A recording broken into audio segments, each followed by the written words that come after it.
بسم اللہ الرحمن الرحیم ان الحسن والحسین سیدا شباب اہل الجنہ صدق اللہ مولانا العلی العظیم۔ آج 15 رمضان المبارک جنتی نوجوانوں کے سردار امام حسن رضی اللہ تعالی عنہ کا یوم پیدائش، جس مقام کے اوپر امام حسین رضی اللہ تعالی عنہ کا ذکر آیا، ہو بہو اسی مقام کے اوپر امام حسین سے پہلے آپ کے بڑے بھائی امام حسن کا ذکر آیا۔ اللہ رب العزت نے دونوں بھائیوں کو بڑا مقام عطا فرمایا۔ اس سے بڑھ کر کیا مقام ہو سکتا ہے کہ ان الحسن والحسین سیدا شباب اہل الجنہ، کہ حضور نے فرمایا میرا حسن اور میرا حسین جنتی نوجوانوں کے سردار ہیں۔ سبحان اللہ۔ حضرت اسماء بنت قیس رضی اللہ تعالی عنہا نے آ کر نبی اکرم صلی اللہ علیہ وسلم کو خبر دی کہ یا رسول اللہ، جناب فاطمہ الزہرا رضی اللہ تعالی عنہا کو رب کائنات نے فرزند عطا فرمایا۔ تو نبی پاک صلی اللہ علیہ وسلم نے اتنی خوشی کا اظہار فرمایا کہ آپ نے فرمایا کہ اے اسماء، اس فرزند کو لا کر میری گود میں پیش کرو۔ تو نبی پاک صلی اللہ علیہ وسلم کی گود مبارک کے اندر جب امام حسن کو لا کر پیش کیا گیا، تو علماء فقہا نے لکھا کہ کیسی خوش بختی کہ باپ جناب علی پیدا ہوئے تو آنکھیں نہیں کھول رہے، ماں روتی ہے کہ لگتا ہے کہ میرے بچے کی آنکھیں کوئی نہیں۔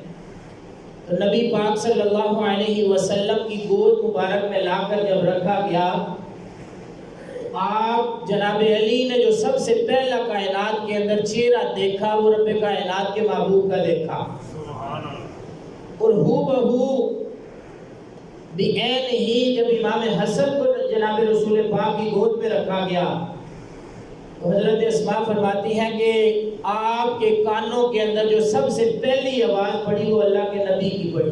سبحان اللہ۔ آپ نے جناب امام حسن رضی اللہ تعالی عنہ کے کان کے داہنے کان کے اندر آپ نے اذان دی اور بائیں کان کے اندر آپ نے تکبیر جو ہے وہ پڑھی۔ رب کائنات کے محبوب نے امام حسن کے پاس بڑے القابات موجود ہیں۔ آپ کے پاس شبیہ رسول کہ نبی پاک صلی اللہ علیہ وسلم نے فرمایا علی، حسن بیٹا تیرا ہے لیکن لگتا میرے جیسا ہے۔ اسے شبیہ رسول کا لقب بھی امام حسن کے پاس موجود ہے۔ امام حسن رضی اللہ تعالی عنہ کی زندگی کے ایک آدھ واقعات، وہ بھی ایک منٹ کے، آپ کو رب کائنات نے علم کے اس مقام کے اوپر فائز فرمایا کہ آپ کو رب کائنات نے بڑے مقام سے نوازا، بڑا علم عطا فرمایا، لیکن اتنے علم کے بادشاہ ہونے کے باوجود آپ کے دل کے اندر آپ کے بابا علی کا اتنا حیا تھا کہ آپ اپنے بابا جناب علی کے سامنے کبھی کسی کے سامنے واز نہیں فرمایا کرتے، آپ تقریر نہیں کیا کرتے۔ پوچھنے والوں نے پوچھا کہ حسن، تیرے پاس رب کائنات کا دیا ہوا اتنا علم کا خزانہ موجود ہے کہ تو علی کے سامنے واز کیوں نہیں کرتا؟ آپ فرمایا کرتے مجھے میرے باپ علی کے علم کے آگے حیا آتی ہے کہ میں اپنے باپ کے سامنے واز نہیں کر سکتا۔ اور پھر پوچھا کیا، ایک زندگی کی ایک اور عادت، آپ اپنی والدہ ماجدہ کے ساتھ بیٹھ کر کھانا نہیں کھایا کرتے تھے۔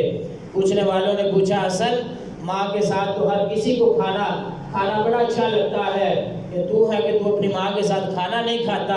وہ کہتے ہیں مجھے ڈر لگتا ہے بے ادبی سے، کہیں میں اپنی ماں کے ساتھ بیٹھ کر کھانا کھاؤں، میری ماں کی نظر جس نوالے پر پڑے، میرا ہاتھ میری ماں کے ہاتھ سے پہلے اگر اس نوالے کی طرف بڑھ گیا تو مجھے خطرہ ہے کہ میری ماں کی عزت کے اندر کہیں کمی نہ آ جائے۔ تو امام حسن کی بارگاہ کے اندر امام حسین آئے۔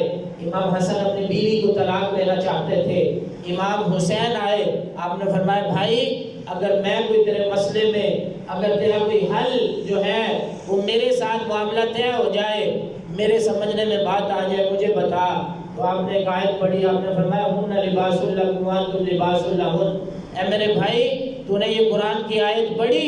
جی پڑھی۔ تجھے پتہ ہے کہ میری بیوی میرا لباس ہے، اگر میں اپنے لباس کا تجھے بتاؤں گا تو اللہ کی بارگاہ میں مجرم ٹھہرایا جاؤں گا۔ امام حسین کہنے لگے ہاں بھائی، قرآن کی آیت پڑھی تو تھی لیکن تفسیر آج سمجھ آ گئی، لیکن کچھ دنوں کے بعد ملاقات ہوئی، آپ نے طلاق دے دی، بیوی سے جدائی اختیار کر لی۔ امام حسین آیا، آپ نے فرمایا بھائی معاملہ حل نہیں ہوا، مجھے کچھ بتا۔ تو امام حسن کہنے لگے اس دن وہ میری بیوی تھی، بات کرنے میں ڈر لگ رہا تھا کہ کہیں اللہ کی بارگاہ میں کہیں بے ادبی نہ ہو جائے، آج وہ میرے لیے غیر محرم ہے، غیر محرم کے بارے میں بات کریں گے تو اللہ کی بارگاہ میں مجرم ٹھہرائے جائیں گے۔ ہمیں کوئی ضرورت نہیں کہ ہم کسی غیر محرم عورت کے بارے آپس میں گفتگو کریں۔ امام حسن رب کائنات نے وہ فصیح و بلیغ علم عطا فرمایا کہ کوئی چھوٹا موٹا انسان ان کی شخصیات کو نہیں سمجھ سکتا۔ آج 15 رمضان المبارک کا دن، امام حسن رضی اللہ تعالیٰ عنہ انہیں ان کے بارے رب کائنات کے معبود نے بڑے القابات عطا فرمائے۔ سب سے بڑا لقب ان الحسن والحسین سیدہ شباب اہل الجنہ، اس سے بڑھ کر کائنات کے اندر ہر مسلمان، ہر اللہ رب العزت کا کلمہ گو جس مقام پہ جا کے جمع ہوگا وہ جنت کا محل ہے، اور وہاں رب کائنات نے ان لوگوں کو سردار بنایا ہے۔ ہم نے جہاں اصل زندگی کا گزر بسر کرنا ہے، ہم نے ان شہزادوں کی جو ہے سرداری کے اندر اپنا اصل جو ہے وقت گزارنا ہے۔ اللہ کی بارگاہ میں دعا ہے کہ باری تعالیٰ ان شہزادوں کی سیرت کو ہم لوگوں کو سمجھنے کی توفیق عطا فرمائے۔